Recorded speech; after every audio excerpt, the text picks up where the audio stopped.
खरं म्हणजे कर्नाटक सरकारचा जेवढा निषेध, जेवढी निंदा करावी तेवढी थोडी आहे।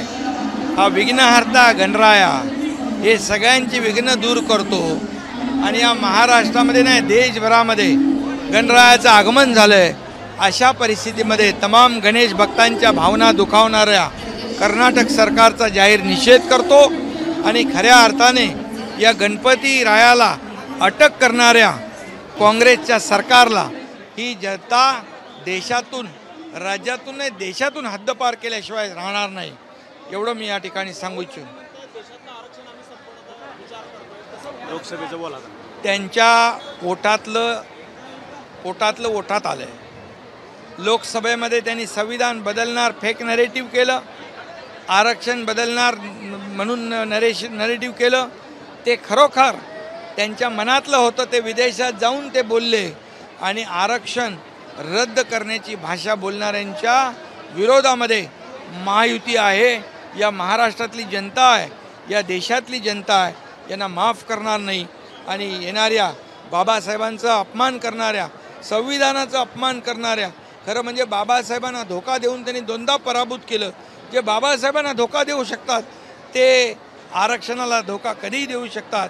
म्हणून महाराष्ट्रातल्या तमाम जनतेने याचा विचार करून येणाऱ्या निवडणुकीमध्ये यांची जागा या महाराष्ट्रातली जनता दाखवेल आणि आरक्षण विरोधी काँग्रेस महाविकास आघाडीच्या विरोधामध्ये महायुती पूर्ण ताकदीने लोकांच्या बाजूने उभी राहील।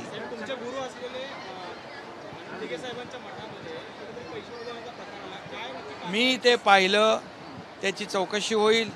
ज्यांनी असा प्रकार केलाय त्याला पक्षातून काढून टाकणार, त्याच्यावर कारवाई करणार।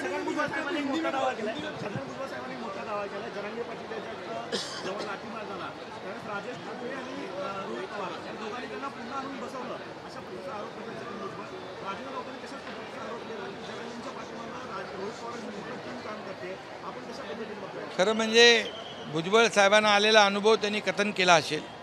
मी यावर एवढंच सांगेन की हे सरकार जे आहे महायुती मराठा समाजाला न्याय देणारं सरकार आहे। मराठा समाजाला कुणबी नोंदी सापडत नव्हत्या, मिळत नव्हत्या, प्रमाणपत्र ते देण्याचं काम जस्टिस शिंदे कमिटीने केलं।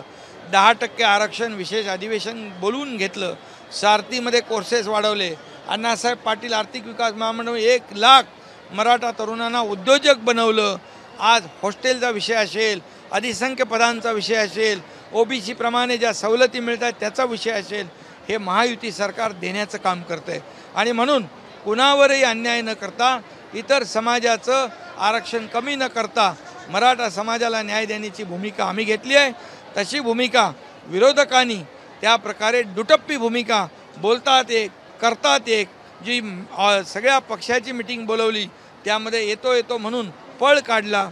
त्यामुळे त्यांनी त्यांची भूमिका देखील मराठा समाजाच्या आरक्षणाबद्दल जाहीर केली पाहिजे। विशेष अधिवेशन बोलवणार राजाभाऊंनी मागणी केलेली आहे, विशेष अधिवेशन बोलून आम्ही आरक्षण दिलंय ऑलरेडी 10%। एबीपी माझा, उघडा डोळे बघा नीट।